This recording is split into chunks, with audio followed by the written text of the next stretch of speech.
Let's get on to with our next session titled Policy to Practice Energy Efficiency in Sub-National Climate Actions.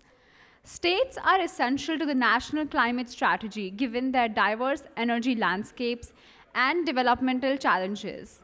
Their role is critical in tailoring and implementing nationwide energy and climate objectives. To truly address the complexities of energy consumption and management and accelerate decarbonization, state-level policies should be tailored to encompass a wide range of factors, including technological advancements, consumer behavior, industrial process, and renewable energy integration. So with that, let's dive into this interesting session. We have a distinguished panel of experts with us today who will share their insights and experiences. This will be followed by a policy brief, which will be followed by a Q&A session. I would now like to introduce the session moderator and panelists for our session. Please take the stage as I call upon you.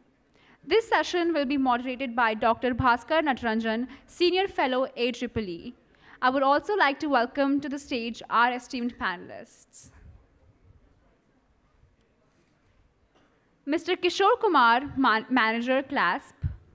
Ms. Sumedha Malviya, Senior Manager, Energy Program, WRI. Ms. Sudha Sethi, Founder, Meliora International Consultant and Coach. Ms. Rekha Rawat, Associate Director, C Kinetics.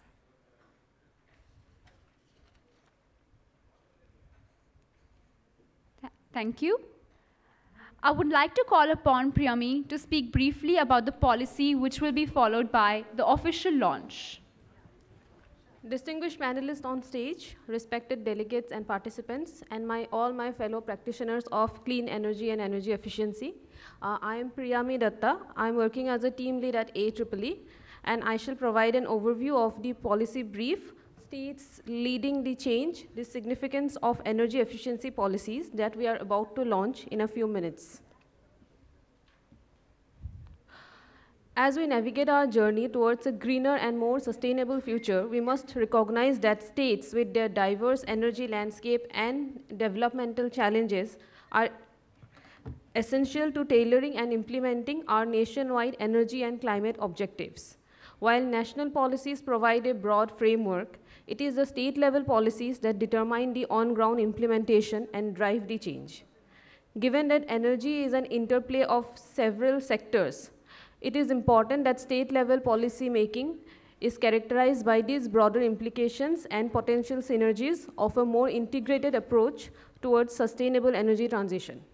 State-level energy efficiency policies, if crafted with precision and vision, can be instrumental in achieving India's NDC and the SDGs, particularly 7, 12, and 13, which are focused on affordable energy, responsible consumption and production, and climate action, respectively. This policy brief aims to guide the states in formulating energy efficiency and energy conservation policies that are holistic, forward-looking, and performance-based, and which not only addresses our short-term concerns, but also consider a range of interconnected long-term goals. This policy brief suggests a comprehensive model for an energy efficiency policy design, which encompasses some foundational attributes like clarity, completeness, consistency, effectiveness, efficiency, adaptability, and sustainability. Some supplementary factors such as socio-economic and demographic context, investment, job creation, and digital innovation are also explored. Further, the brief also touches upon some crucial factors such as availability of resources, stakeholder engagement, digital interface, and public awareness, which influence the transition of a well-crafted policy into implementable actions are also touched upon. I would like to invite on stage Dr. Satish Kumar, President and ED AEEE, and Mr. Pramod Kumar Singh, Senior Director AEEE, to please join the panel here for the launch.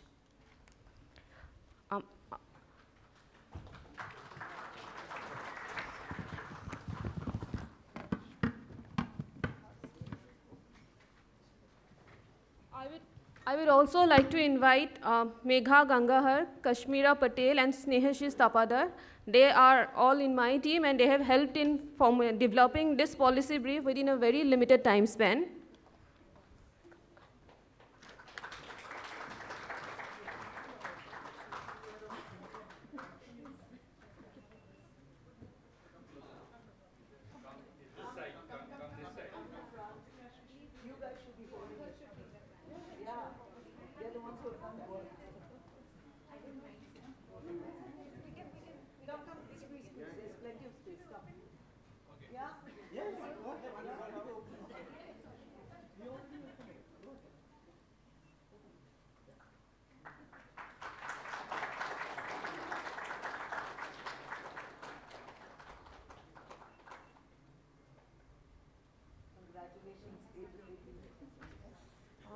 Actually, we have very limited copies of our brief here. So there is a scan code.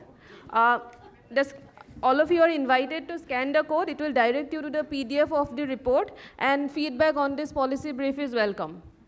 And we also noticed that Mrs. Beena Sinha, who was supposed to join us here, she was the CEO of REMCL. Because of some urgent meeting with PMO, she couldn't join us. She had to excuse herself. So I would request Mr. Pramod Kumar Singh to please join the panel.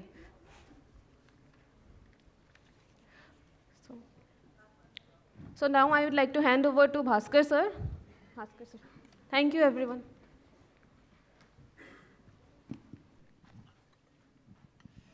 Good afternoon, ladies and gentlemen, and welcome to this panel where we are hoping to discuss how the states can take the lead in ensuring that from plans they go to implementation and are able to show some results.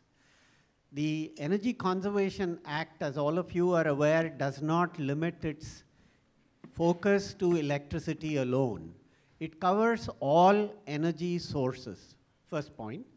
Second point, electricity, which is where a lot of the action is happening, is a concurrent subject under the Indian Constitution. And therefore, both the center and the states can legislate, plan, and implement programs across the country at the state level or through the national funding and support.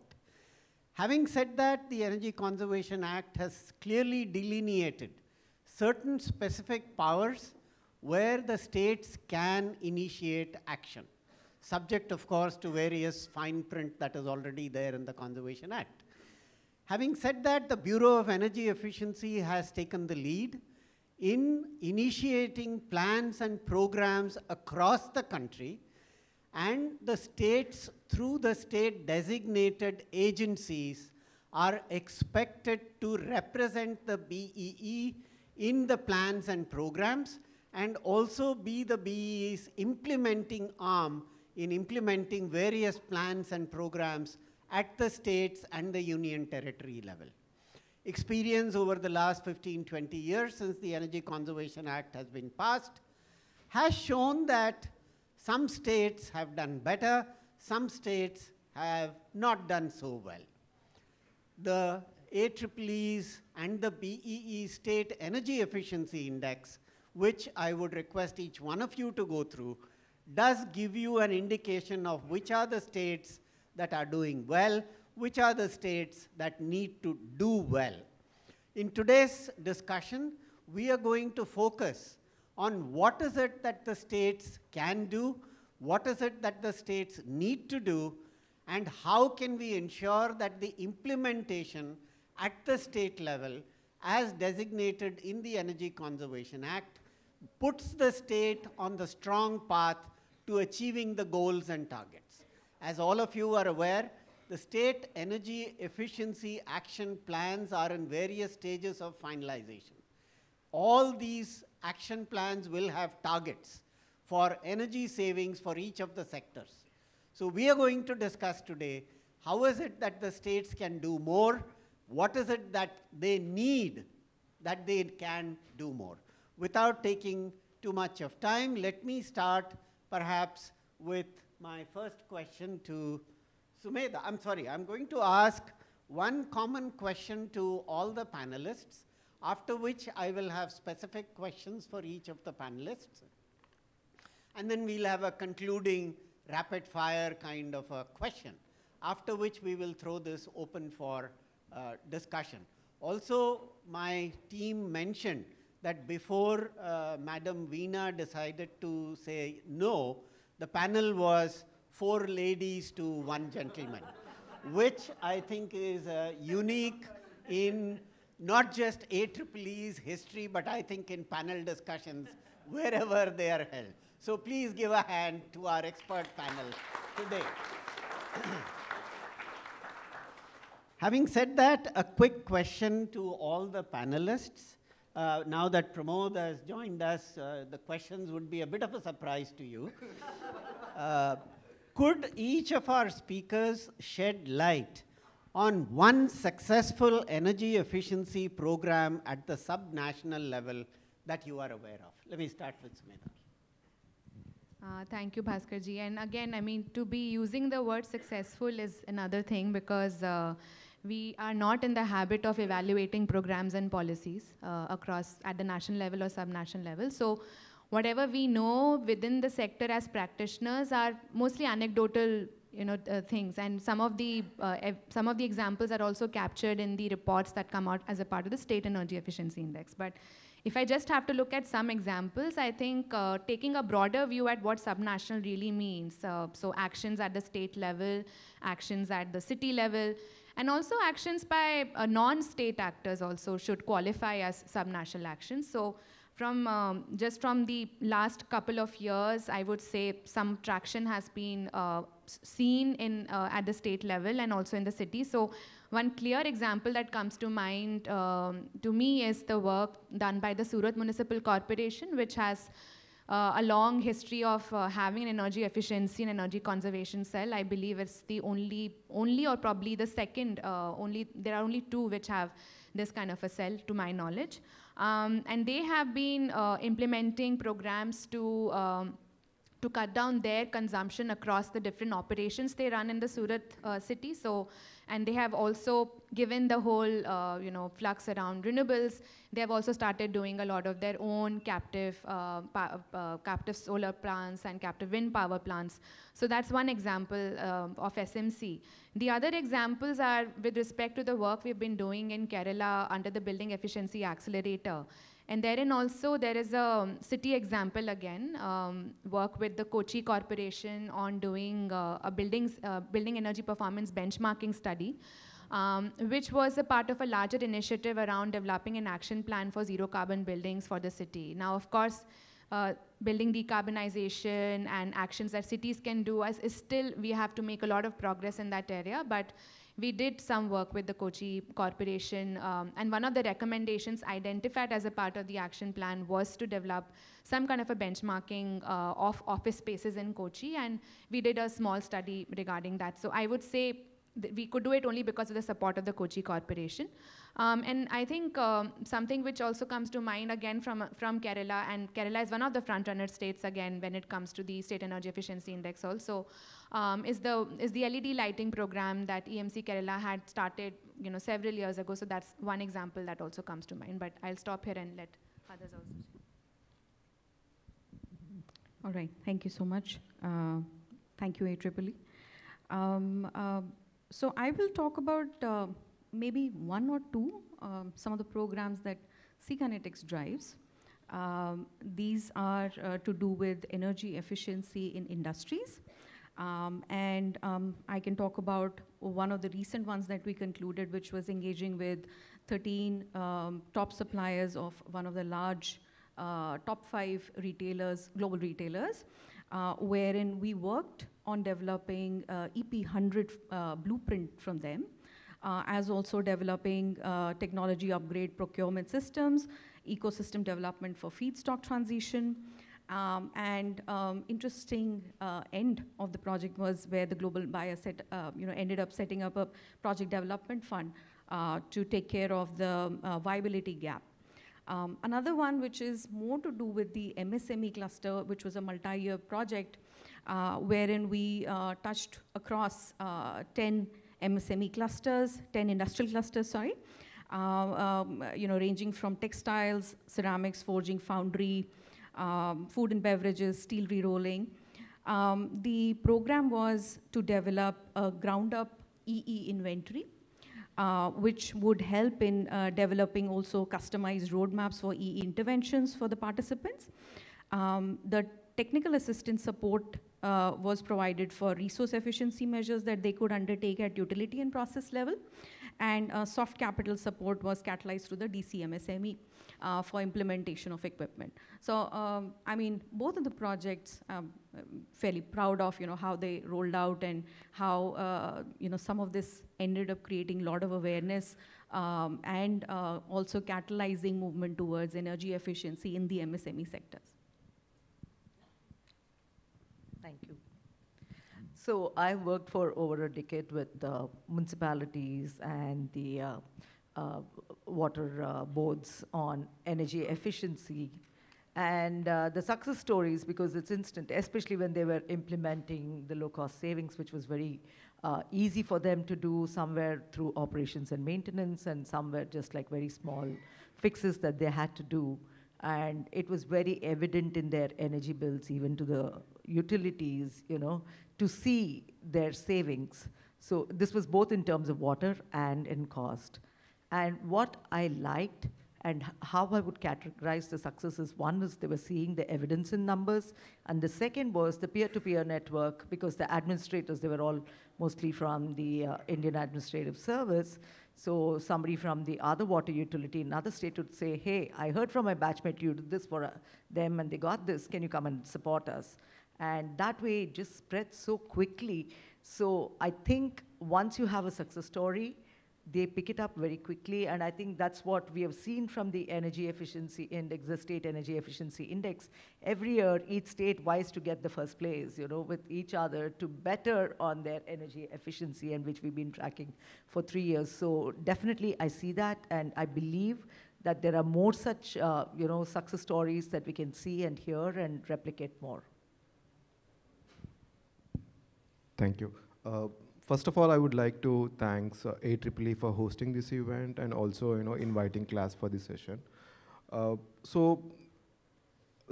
CLASP actually started working at subnational level almost 2 years before, because our major focus in India so far has been on the supporting Bureau of Energy Efficiency on developing standards and labeling program policies and energy efficiency aspect. But we also felt like there is a bit of a gap, or in terms of, you can say a focus is required to done at the subnational, especially on the compliance side, because there is an existing compliance framework, but that's too a bit of a traditional thing. It's not so effective. So we felt like a label verification is one of the activities that should be also done.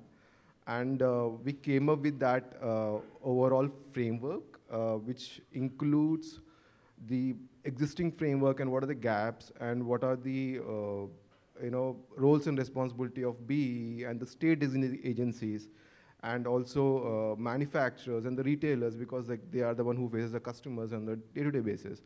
And also what should be the approach and methodology for considering the appliance, because right now there are 35 appliances.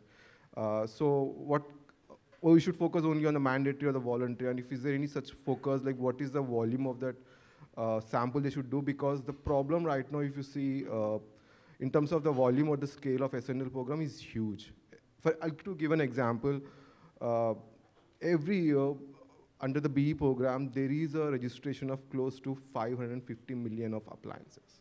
It's a huge. And I see this is going to be increasing even more drastically, because as Pravati said, every year they want to make appliance mandatory and voluntary into this program. So if such a huge volume, and the states have to be very much,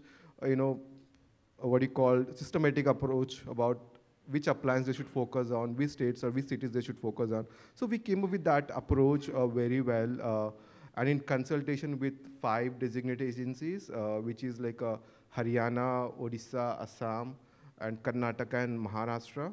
We had a marathon discussions with them, but the first challenge we felt is they had some kind of a gap understanding in terms of the overall framework of compliance framework of SNL. So first we need to fill that gap, and then explaining about how we can do this thing robustly at the ground level.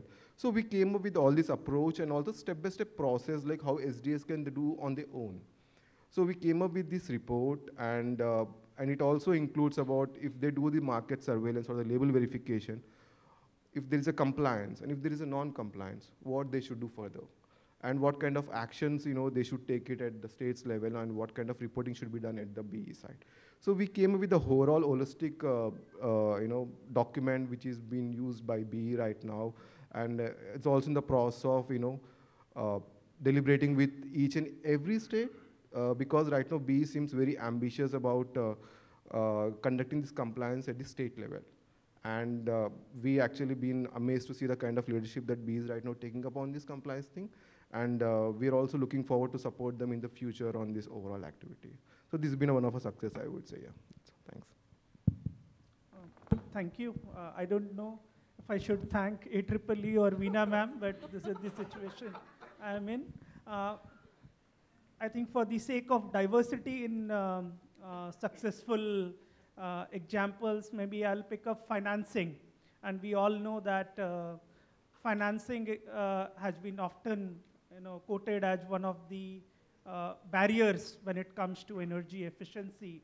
And in the Act, Energy Conservation Act, every state has to constitute a State Energy Conservation Fund, or SECF. And the idea of that fund is B will initially put the corpus amount, and states also have to put the equal amount in the first phase. But then they have to figure out a way how to sustainably keep adding to that pool and utilize the pool in a manner that it acts like a revolving fund. So it's not that through the fund you are going to dole out money to give grants, but to invest in projects in an ESCO mode where you are also getting returns from those projects. And there are 2 states that I can think of where they have actually constituted the fund and they are utilizing it in a revolving manner. Those states are Kerala and Uttarakhand. So that's one example.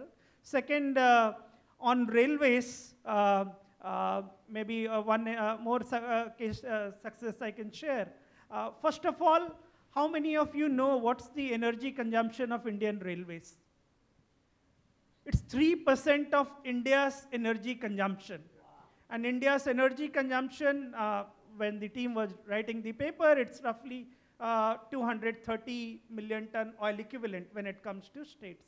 So yeah, 230 million ton oil equivalent, 3%, that makes railways, if railways were a state, that would rank between 15th to 20th in terms of highest energy consuming states. And railways are known for 2 things, doing things at scale and doing things at speed.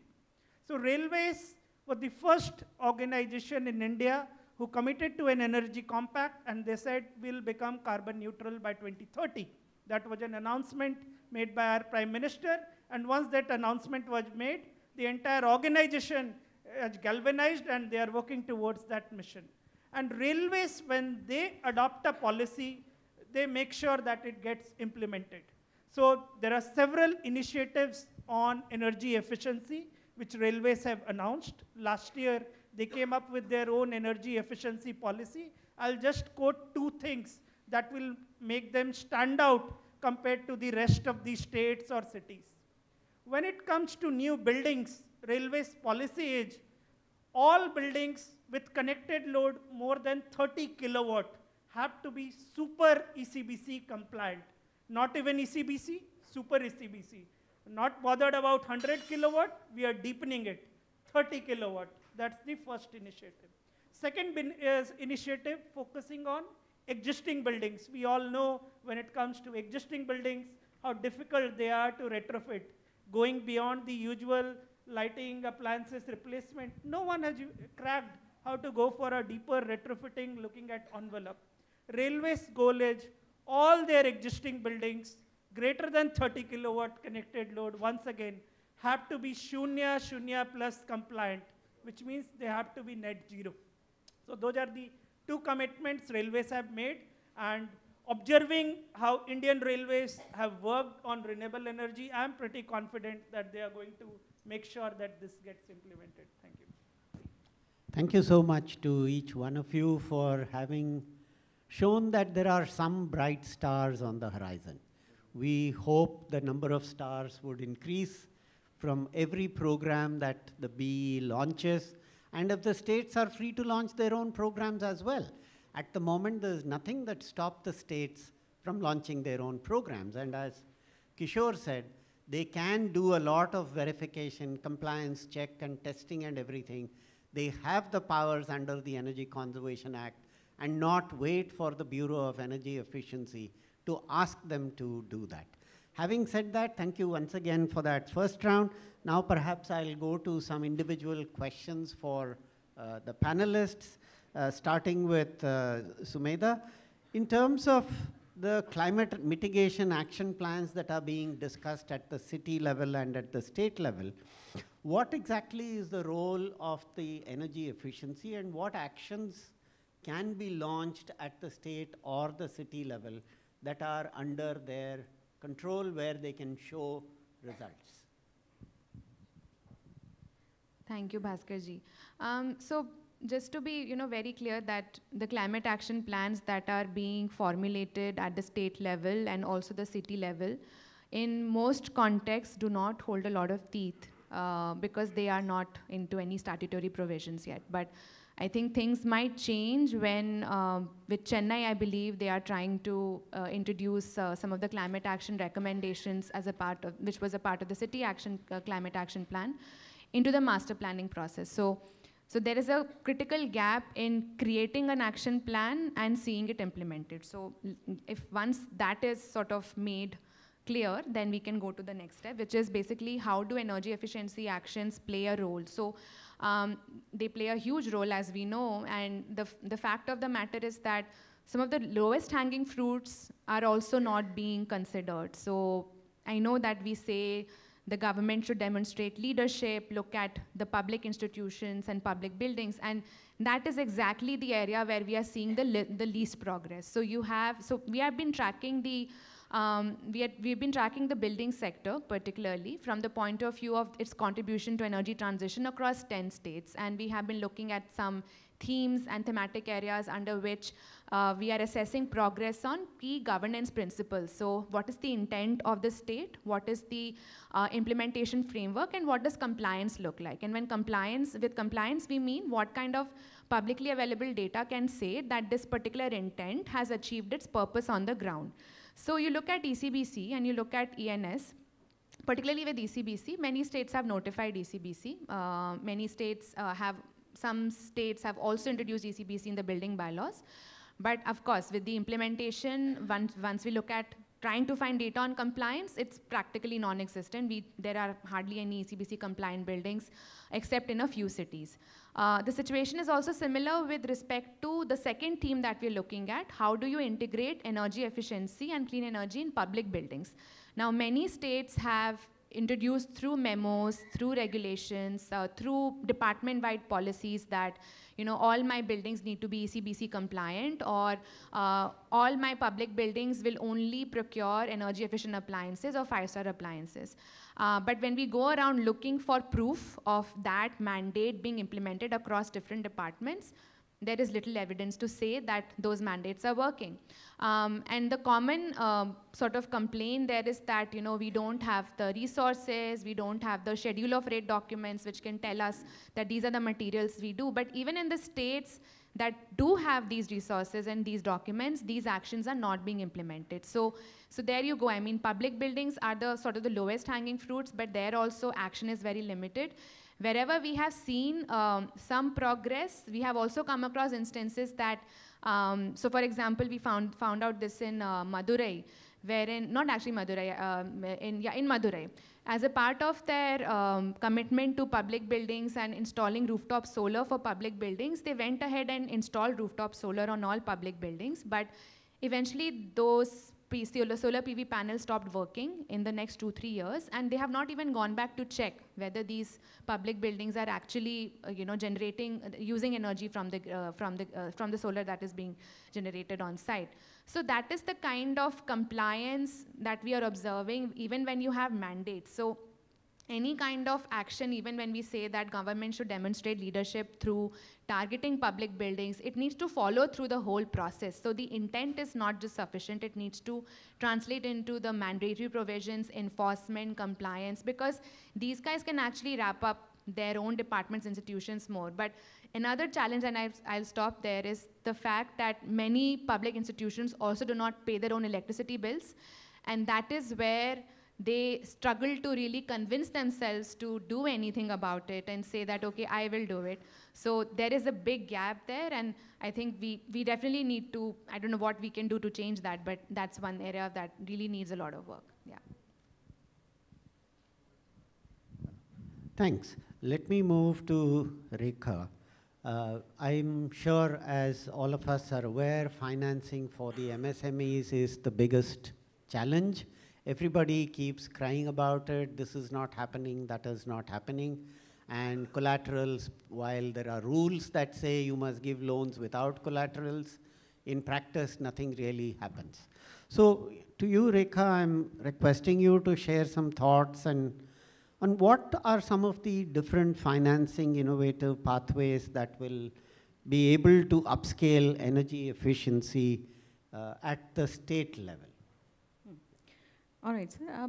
I'll try to answer this through some of my own experiences of working on some of these privately driven energy efficiency programs, wherein the efficiency or the need to be efficient comes from need to be business relevant to a customer, wherein you are part of a large supply chain, and the retailer wants you to become carbon neutral or has set up an SBTi target. So automatically there is a speed, there is a need, and there is an uptake of some of the solutions that we set out.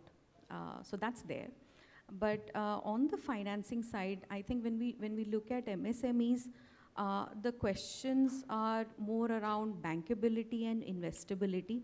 And I'm sure a lot of you would have already know about these terms, nothing new about these. Need for the projects to be well established, for investments to be undertaken, as also MSME books to be big enough wherein credit could be given. So these are some of the challenges that happen. But as I indicated earlier, there are ways by which there could be ways to look at credit guarantee, or as I said, there is opportunity to look at buyers, or looking at them as stakeholders to provide partial credit guarantee, and then enable some of these. But and more also, one could look at region-specific or state-specific NBFCs that could have technical competence and financial wherewithal to fund some of these to scale.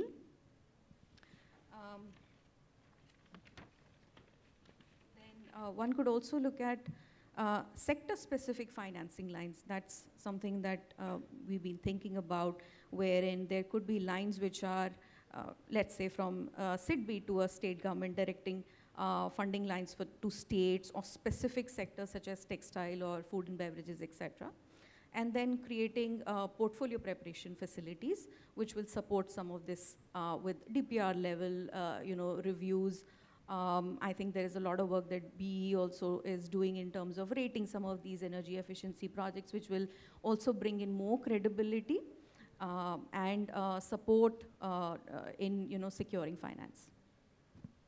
Thank you. Continuing the subject of finance to Sudha, the states often say, I have no money. And they look at the fellow sitting in BE to say, please give me money. Is there anything that the states can do to harness funds for implementation of these action plans at the subnational or state level? Any lessons from either within India, from any specific states, or even internationally, anything that we need to learn from? Go ahead. So Bhaskar, I'd like to ask you whether it's really true that the states don't have money. The reason I'm saying this is, yesterday we heard Anita George speak. There was a time when Anita and I would travel to different states and talk to the energy secretaries about Anita's interest at that time, because she was at IFC, was lending to the subnational level. And I've heard not one, but many energy secretaries say, don't worry about money, we have it. I can bring how much ever you want. So I think it's about the prioritization of the state on where they want to put the funds. And if there is a will, there is a way. They'll do it. So that, I think, is not an issue. And in terms of the SDCs, if you look at it, yes, they are an entity of their own, but they come under the energy department.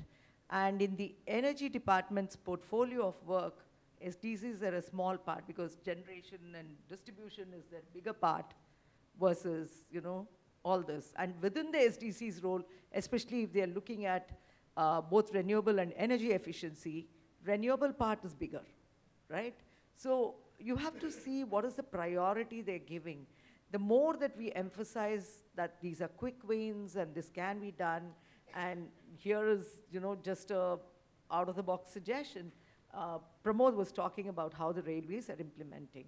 How about, I know that I think once every month or once a couple of months, all the energy secretaries come to, to New Delhi. How about getting the railways to talk to them and tell them what we are doing? Because when it comes from their peers, they will implement it faster. They'll do it. So I would say, to me at least, finance is not a question. It's about, do they want to do it?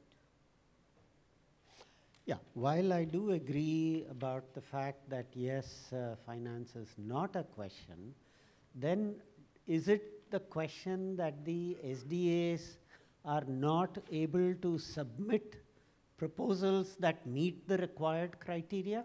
I think so. I think so. I really think so. And I feel it needs to be communicated from them to whoever they are submitting in a powerful way as to why it's important. Yep. So they can do it. Because if I go back to the water utilities, their O&Ms, they had to just reallocate that, the budget that they kept for that. And then they found that it was really beneficial to do that. So it's about finding that champion and convincing that champion that this is what we want, and then it can be done. Sure. Thanks. Now let me move to Kishore. In terms of appliances and efficiency, where CLASP has done enormous amount of work, you did mention about the compliance and other checks that the states can carry out, and then the fact that you've provided guidelines. Yeah. Now, in terms of moving towards implementing any plans relating to appliances, what could be the programs at the state level, and what do you think the states can do? Thanks, sir. So I think what I feel is right now, the state's action plans, all was like on the way to, SDS to implement it. And at the same time, the Ascendal program has the BE leadership wants the states to implement even the compliance also.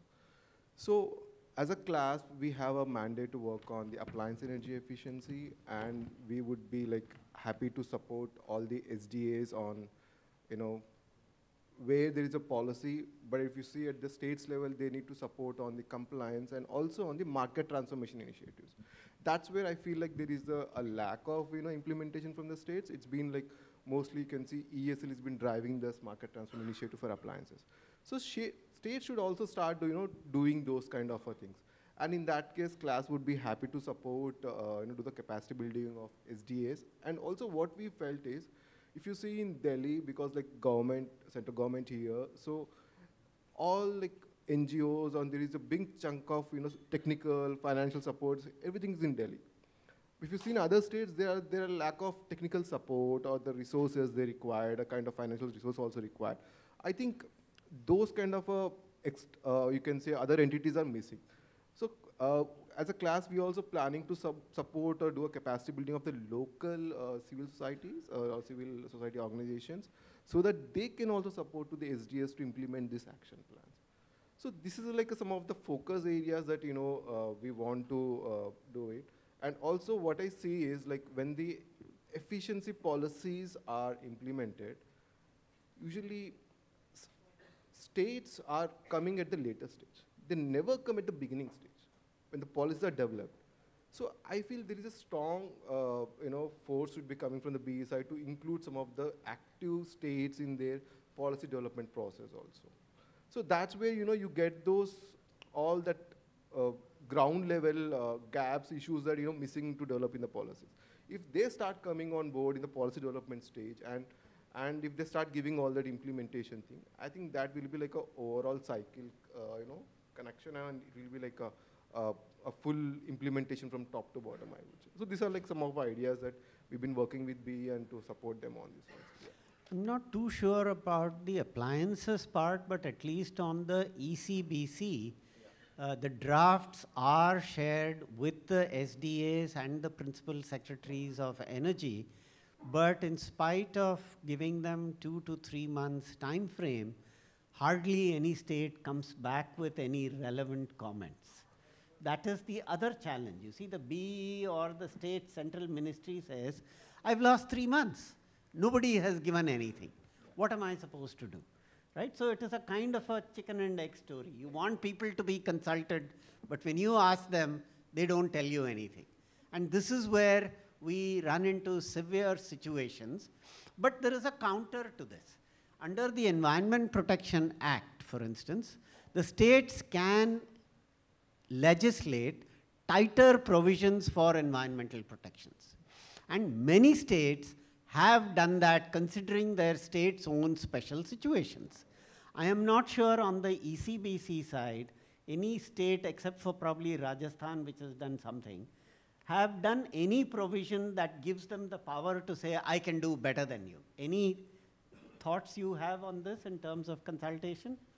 So, sir, what we experienced is like when we were trying to do some, the framework thing, what we felt is instead of calling them to Delhi, all our team members went to each and every state SDA office. And the whole team was sitting there and we were sharing about, this is the exercise we done and what do you see the gaps. We were like asking them, involving them all the each and every step process. So the one thing what I felt is like when the team from the BE goes to the state level, they feel like a value added and they feel like, they're giving a time and they also feel like feeling to contribute to it. So I think at that point, we have actually received a great inputs from them and also the challenges for implementing it. For example, like, they said like for conducting this compliance thing, it's a new, they don't know anything about it, how they want to proceed. Of course, then we came up with this, even exhaustive reporting thing in the thing and step process in the report. Now, even they say, so we need a financial support. BE is always ready to support them. Now they even say, so we need a kind of a support to implement the market surveillance, some digital app. Even in that case, CLASP actually like, planning to go ahead with developing some kind of an app where the market surveillance can be done digitally. So they are like, all the surveys are done usually in the apps also, right? So many apps, tabs. So we are developing an app and trying to give this app to the BE so that they can give it to these states. And then the states start feeling more comfortable about doing it because like lots of paperwork happens in this market surveillance. So we're trying to do digitalization and also help these SDAs to go with easy survey or practices. So this kind of solutions to these states at the implementing it each and every step is going to be like a success story, I would say, definitely. But of course, it's going to be a lot of pain to develop a support to all of this thing. It's very time-taking, and also like so much of resources has to be spent from the government and even from our entities. But we'll be more than happy to see this success, implementing at the states level. And if the compliance will get strengthened at each and every state level, we'll be more than happy to do all that. Yeah, thanks. To Pramod, ESL, as everybody knows, has become a household word. And ESL and LEDs are, known to every single person around the country. Now, 2 states, to my knowledge, have set up special mini ESL companies. Although these companies have been more on paper, they have great plans, but I'm not sure they've done anything. Do you think this is a model that can work at all? And should the other states look at some of this option and push forward? Thank you. I'll come to this question, but before that, I have a request to class. Since they are working on the surveillance mechanism to see whether the star labeling scheme is being enforced properly or not. I vaguely remember a notification from Ministry of Power that all conference room or common facilities need to have a set point 24 degree and above. Kindly work on this surveillance as well, whether people are, implementing it or not.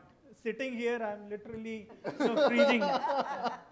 So, and then second question, which to your point, I think I'll give some context on the investment required since this was discussed. I think BE's assessment, as per the Unnati report, is energy efficiency, if India were to meet its target or whatever aspirational goals of energy efficiency, requires 8 lakh crore to 12 lakh crore of investment by 2030. So if I look at the annual investment required, roughly 1 lakh crore per year. I don't know in terms of our GDP and our fiscal deficit, perhaps it's a significant portion of our fiscal deficit. So looking at just government to provide this kind of funding, not going to happen. If we look at the annual budget of BE, it's perhaps 200, 250 crores. And of that annual budget, some budget also goes to state. So I think we'll have to start looking at a model where the government finance can play like a catalytic role and the real investment starts coming from the private sector. Otherwise, I think we'll keep on talking about this barrier, we'll start looking at states and perhaps we'll miss the target by a huge margin. Look at the renewable sector. All the investments that are happening, is state government doing that investment? No. They have come up with a mechanism, a bidding structure, assurance on the payment, SECI Age 1 model that has successfully worked. They're taking on the risk, they're making sure that the procurement is happening. So perhaps a similar kind of arrangement where demand is aggregated and the projects are designed which are bankable in nature that allows private financing to flow in, perhaps is the way forward. And with that, sir, to your point, a model similar to ESL at the state level. Yes, if state is able to capitalize such institutions, there are many SDAs, SNAs, I don't know people are aware in the audience or not, they are also investing into projects. So they are not like a true regulator or a policy maker, but for instance, the SDA in Rajasthan, they are investing in projects. Karnataka, KREDL, they are investing in renewable projects, and that's how they are getting revenue. So the states, the two examples that you gave, absolutely. State is providing the initial capital. They are figuring out projects which can be designed, conceptualized, which allows more money to flow in. Then it can become a sustainable model. With ESL alone can do, of course, in Ujala scheme they've done, but if you look at the success of LED penetration, the India LED success story, ESL has contributed to 25% of that. The remaining is a market transformation impact. Something similar needs to happen. That's one point. The second point, I think we also perhaps require a slightly different approach. Typical tendency is energy efficiency, high upfront cost. Let us try and subsidize the consumer. I will argue if it's the efficient way of using incentives, number one, are consumers the right entities to be given incentives, or there are other actors midstream, upstream who can be incentivized? Perhaps the same amount of money can lead to a more impact. So I think SDAs should also start thinking in that line. It's not that there are no precedents. We have a PLI scheme in place where manufacturers are being encouraged to manufacture efficient products. It's performance linked. So something similar, state governments can also start thinking at the state level. Just to sort of add to Pramod's point regarding replicating something of a model of ESL to get private sector to invest in the energy efficiency market. I think we have been learning a lot about ESL's success story on Ujala, but it has not been very successful in many other programs. And some of the challenges they have faced is with respect to contracts, is with respect to payment security, is with respect to trust and accountability in the clients who are accessing these energy services. So a classic example, and this is something which I heard from ex-ESL, and Pramod probably knows as well. So he was sharing the fact that with the BEEP program, the Building Energy Efficiency program that ESL launched, they ran into a lot of trouble getting the payments on time after investing so much equipment and energy efficient superfans and energy efficient air conditioners and lighting and everything. They were not able to even receive that investment. And this is the investment which was coming through a loan from the multilateral banks. So an ESL, if is struggling with these kinds of issues, what kind of trust are we creating in the private sector? That's one thing. And because it's assumed that if they can do it, then yeah, you're creating an ESCO market. So I think there's a lot of, for us to learn from some of their challenges. And ESL has been talking about it as well, but probably more to look at some of their failures and how we can include that in the program design going forward to catalyze markets. Yeah. Thanks. There is one rule in the government which I'm sure all of you are aware. Two government entities can pay each other any amount without going through tenders. This is the rule that ESL kind of took advantage of, signed deals with all the state municipal corporations for street lighting, and of course, went through the process, installed them, did all that. But then they realized that when you talk of money and it is between brothers or uncles or whatever, when it comes to repaying, they are as terrible as anyone else. And this is what exactly happened. They started raising every kind of question. You said they will work for 90 hours, they're not working. You said this will happen, that will happen. All these put ESL in a kind of a circle out of which they just couldn't get out of it. And as she said, this was one example, and if you go through their balance sheet, there are other examples as well, which we don't need to get into. But then coming back to the point that Pramod mentioned, and then the question of ESL, the very purpose ESL was set up was they will not take government money. And they raised loans. First 10 years, they raised loans from the World Bank, the ADB, and several other places. And they did their job of whether it is LED or street lighting or whatever it is. But now that the situation has come to a circle and the money is not coming back, now everybody is waking up and saying, hey, listen, we better watch out. And this is exactly what I think the two state-level companies that have been established, the government said, I've freed you, go do it. But then they don't know what to do. All these companies are at least 4 to 5 years old. Their annual reports don't exist because they've done nothing. Having said that, let me move on to the next round of questions to our panelists. One thing that I'm sure all of you are aware, and the panelists too, is take the subject of EVs. Same situation. You have the central ministry, you have the state departments. And in EVs, I believe many states have scored far higher in terms of launching programs, giving incentives, giving subsidies, and ensuring that the programs are going ahead. Is there something that is there for us to learn? And I'm going to specifically refer to the municipal water supply or sewage systems where you need investments for energy efficiency at the city level. Sure, thanks.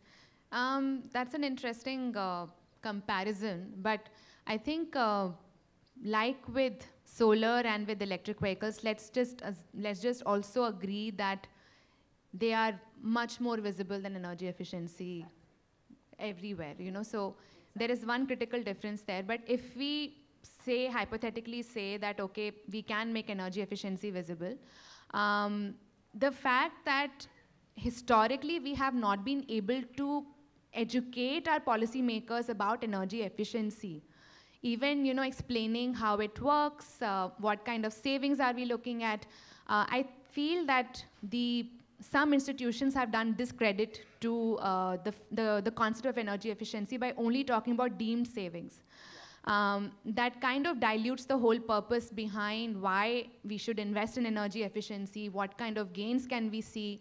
And it has, overall created this sentiment that the savings will happen, but then I will also, then I will continue to buy more products and appliances, and therefore these savings will continue. But that's really not the case. So I feel we have not been very successful in really breaking it down to its bones and really explaining that this is what energy efficiency can do for you. These are the multiple benefits that you get, but you need to establish a strong M&V system to really give that credit to the project proponent, that these are the impacts that you're looking at. So I think there is this huge gap there, which is not the case of the EVs. I mean, electric vehicles, mostly plug-in go kinds of vehicles, and they are also going through a very different trajectory as well. I mean, the fact of the matter that with so much incentives being pumped into recently, now they're saying that Tesla will also get a slash in the import duties for electric vehicles.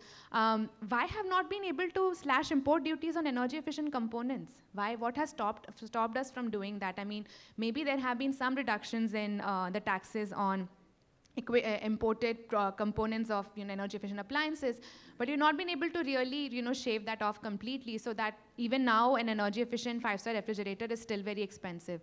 So there is definitely a problem there that we have not been able to tackle to really get people to pay attention. And will it take another mission? Like, I mean, there is already a national mission on energy efficiency, but will it take another call from the Prime Minister that these many megawatts of energy has to be saved and therefore we can move? But I mean, yeah, I mean, I've been in this sector now for 15 years and I really wonder what next we can do. So. Thanks. Let me just ask, yes. Go ahead. I think some great points over there, and I'm more intrigued by the point around, how do we make energy efficiency visible?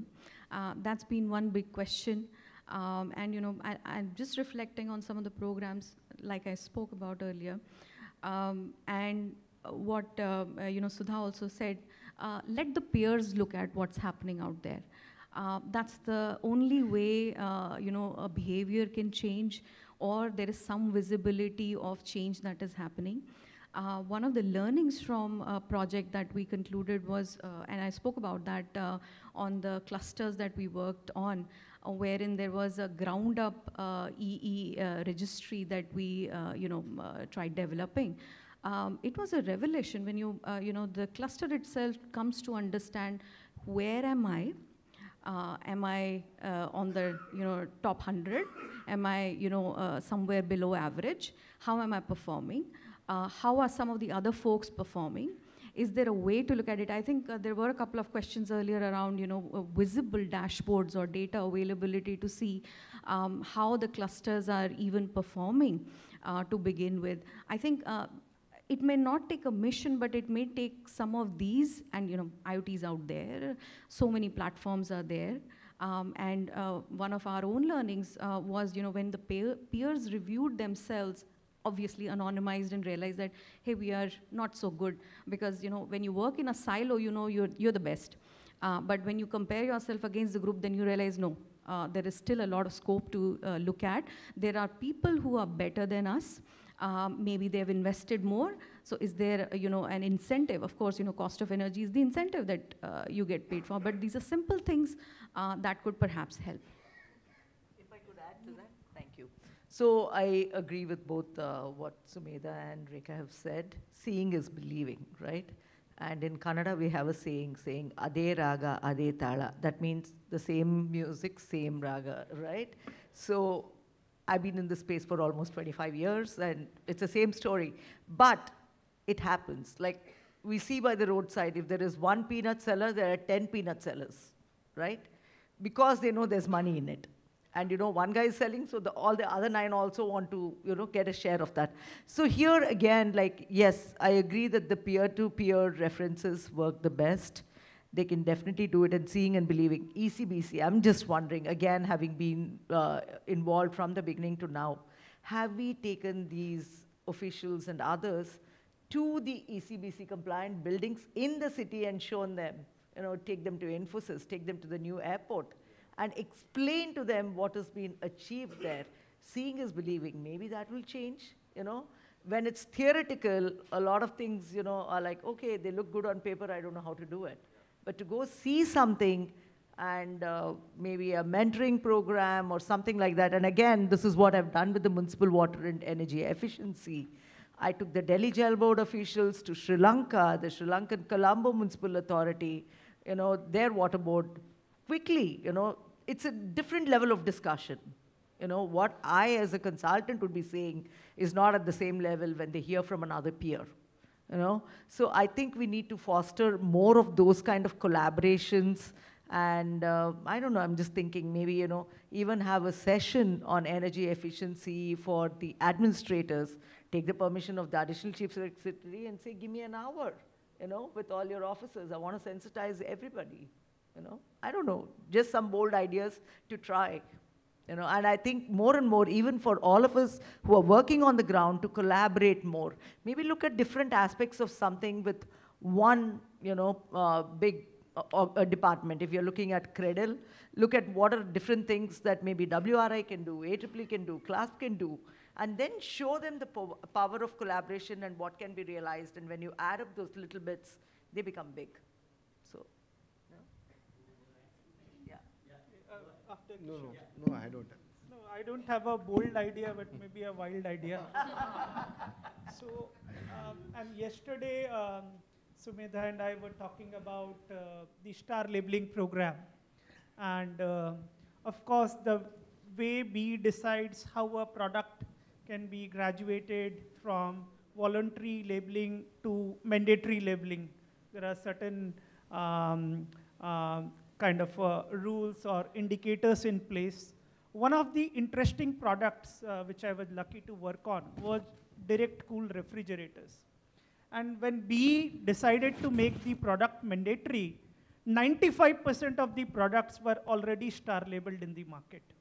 Number one, of the 95% products, there were literally 0% products that were in 1-star or 2-star category. So the market had already transformed even before BE had made it mandatory.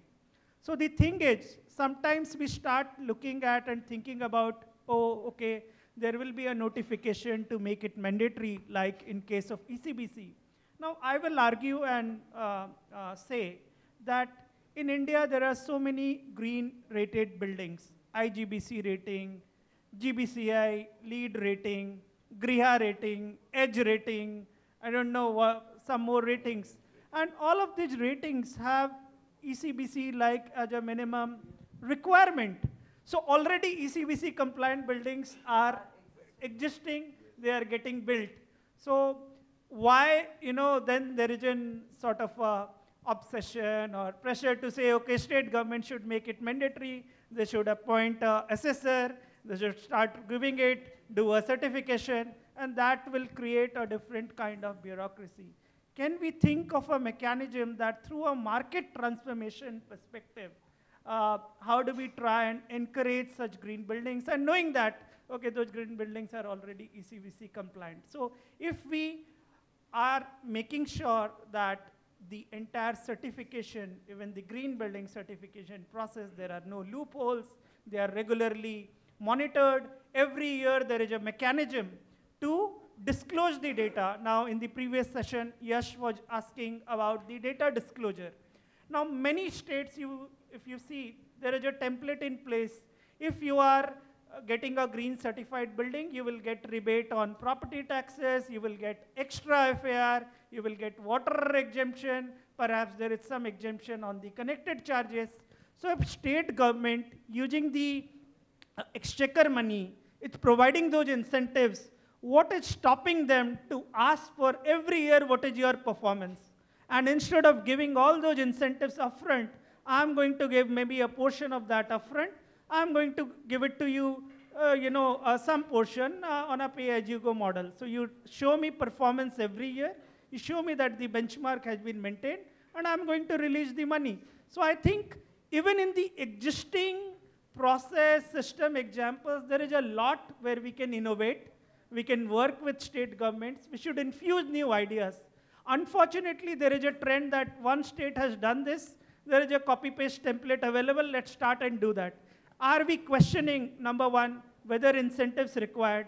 What are the real level of incentives, whether it's 5% enough or not? Maybe you need 10%, but 5% is a template, everyone is copy-pasting it. Even with 5%, whether people are willing to go and implement it or not. So I think that kind of a discourse, we can get into. Of course, from the policy side, from regulation side, it may take its own sweet time, but there is also a high time that we start creating pressure from the market transformation side. And that can perhaps give early results. Sumedha won't have to wait for another 15 years. Thanks. Can I just add one point to that? Yeah. I think we need to create mass consumer awareness. It should come from the consumers, the demand. How many of them go to buy an apartment and say, is this ECBC compliant? They don't even know what it is, right? So I think that mass consumer awareness is something that we start creating. Then the demand will come from them saying, I want this. Okay, I think we had a good round of discussions, but I do want to give the participants an opportunity to question them, and hopefully the questions will be challenging, that they will be able to really think hard before they give an answer. And in the last round, I'll do a rapid fire question before we close. Over to all of you. Yes. Yes, sir.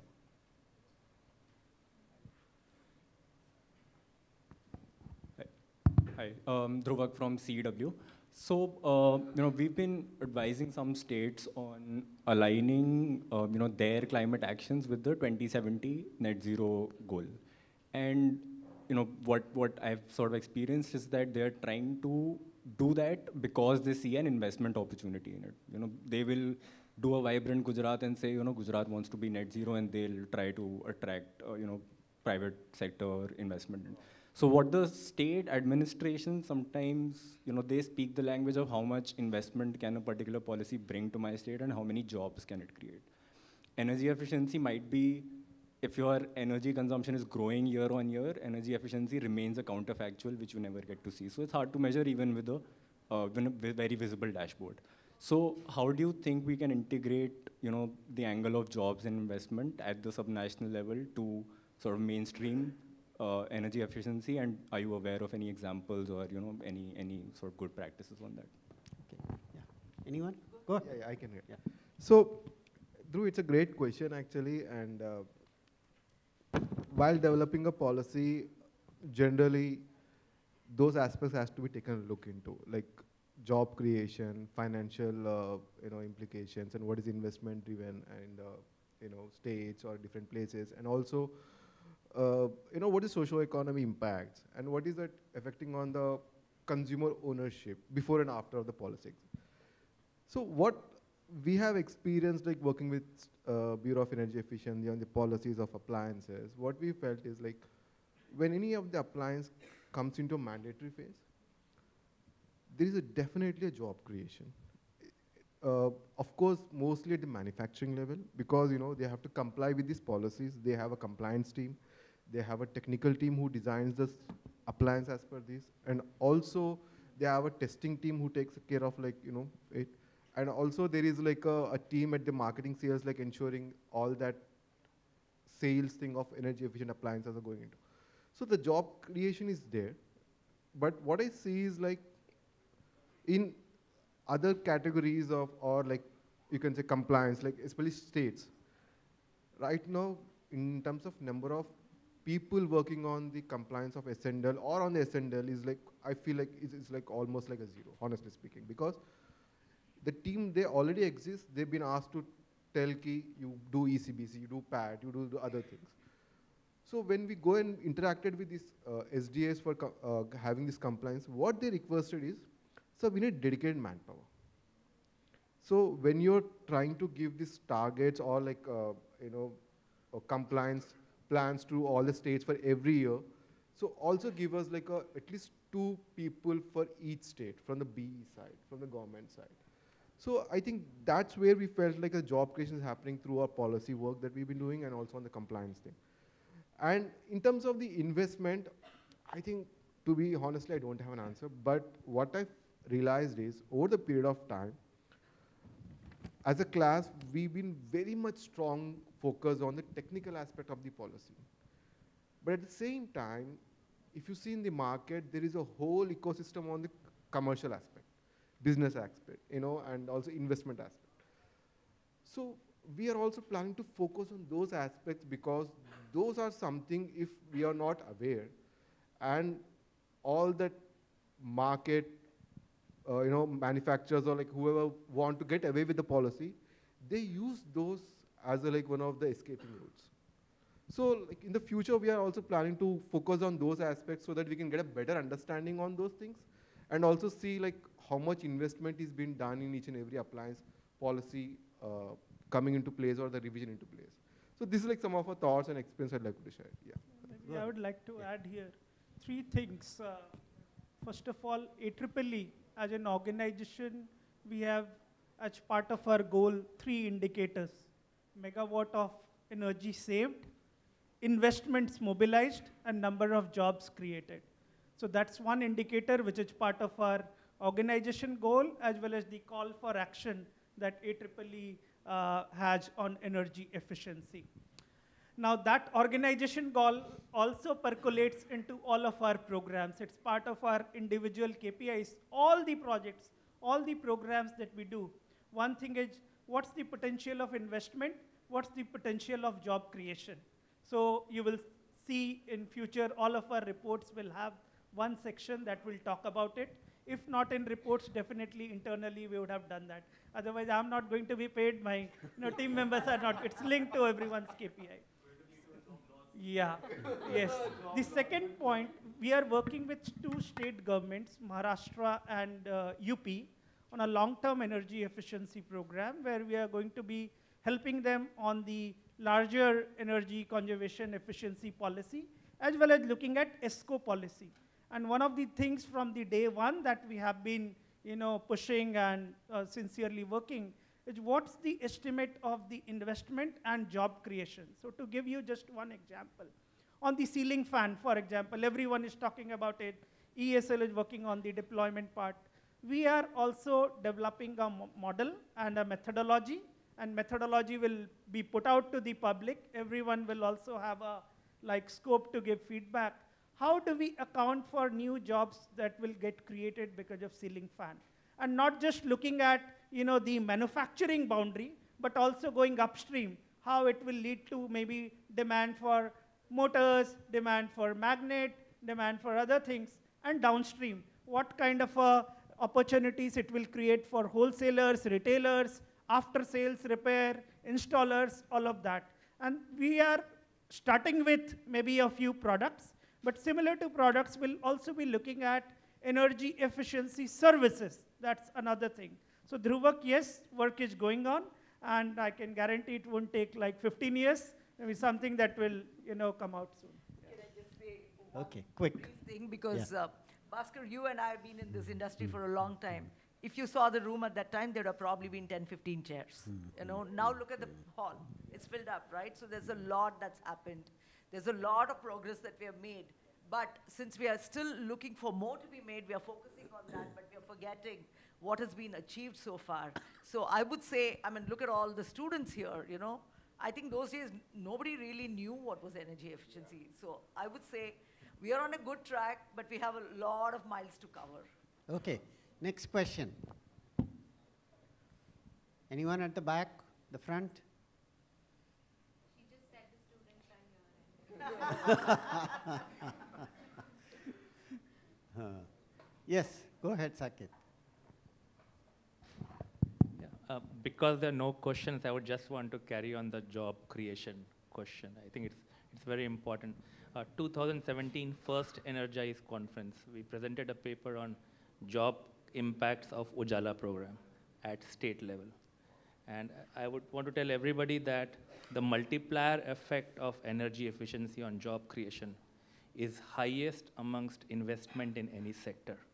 And this, you can read the paper and we have a strong, robust model. Only thing is, problem is when we talk about job creation, we often stop at the direct and the first level of indirect impacts, right? We don't, the multiplier effect kind of works as the money circulates in the economy again and again, right? And one of the biggest multiplier is increase in disposable income because of energy efficiency. And that disposable income, that drives the growth of the economy. So I think if you like capture the entire impact of E, and the way the money rotates in the economy again and again, that job creation number, I guarantee, is more than any other investment in any industry. Yeah, thanks. Any other question? Okay, I'm going to just do a quick, yes? Yeah, go ahead. It's a very generic question. From psychology point of view, how efficient is efficient? From a layman's perspective, if you don't give me a benchmark, I should get 100 out of 100. So where would I draw that line and say keep going towards this efficiency? So since, if I... Anyone? Go ahead, Kishore. So it's a great question, and actually also a struggle to, I would say, like to understand at my level, because I'll just give an example saying for a room air conditioner, the efficiency through the policies in 2009 for 5-star was 3.1. And if you see now, it is somewhere like 5-star is 5, it's like 5 ICU. If you compare like in 2009 and now, the efficiency improvement was almost 60%. But if you see the market and the global comparison, they say it's not enough. It's like even that efficiency can go up to 7. Currently, the best available in India is 6.2 or 6.3. So even there is a doubling the efficiency initiatives, which is also there. So I feel right now the benchmarking which you said, it's an excellent point, and that should be there for all the efficiency programs for different sectors so that they understand where they're exactly falling into. Like for appliances, we have some sense, and we do always do that comparison saying like where they follow, and always try to do that efficiency improvement regularly through the policy regulations. But it's a great question as a layman, whoever wants to understand this, I think they should definitely try to get the solution, I would say, answer on that, please. Because it was a psychological question, that's maybe a psychological response. Professor Emery Lovins, he says that if there is nothing to be left out from a system, if you have taken out everything and simplified it, perhaps that's the most efficient system. Okay, I'm going to just ask all the panelists 2 quick things, 2 top ideas that the states must do if they have to successfully implement an efficiency program.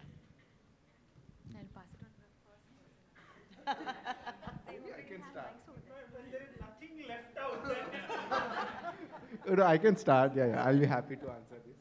So, please excuse me, sir, like maybe I just want to add more than 2 here.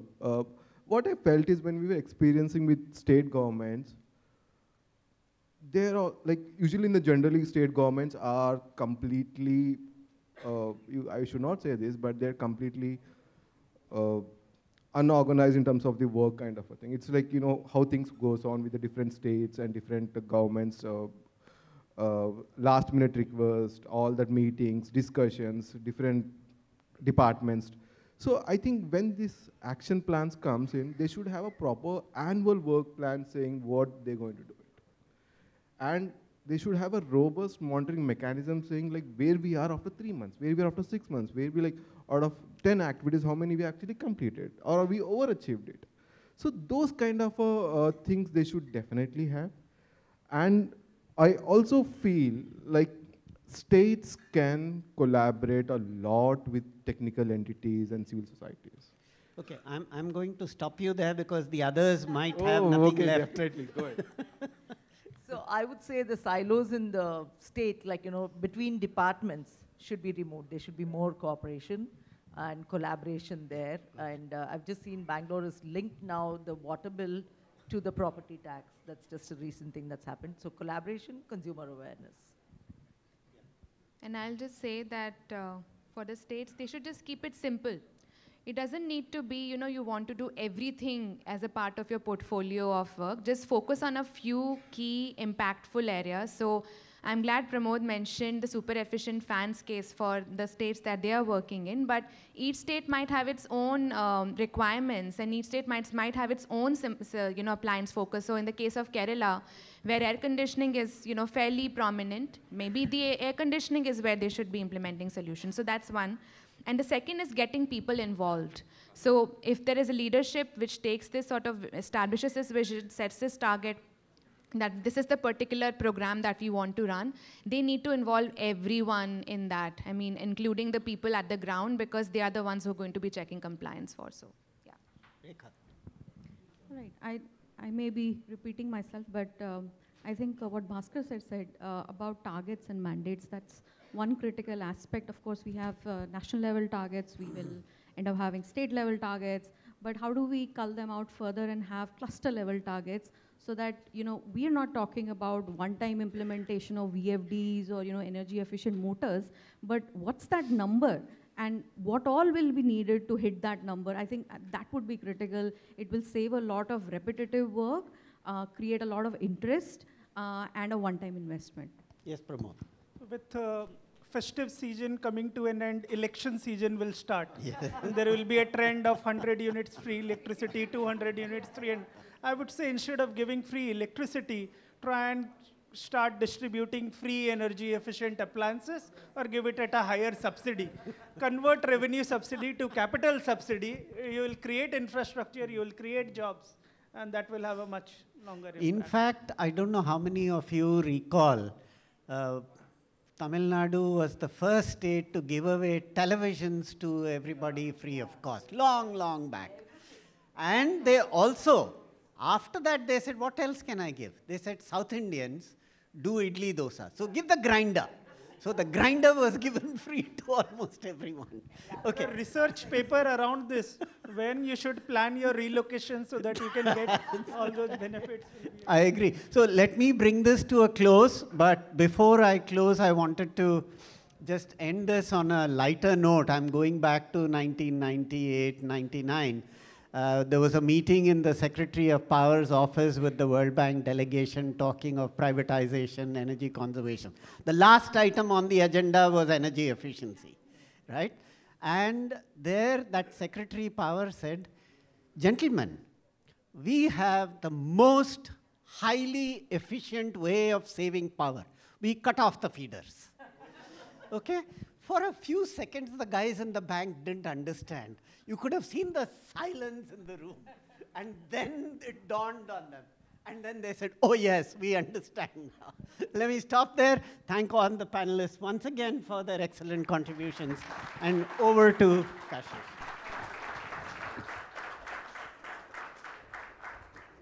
Thank you, Dr. Bhaskar, and thank you to all the panelists for this insightful session.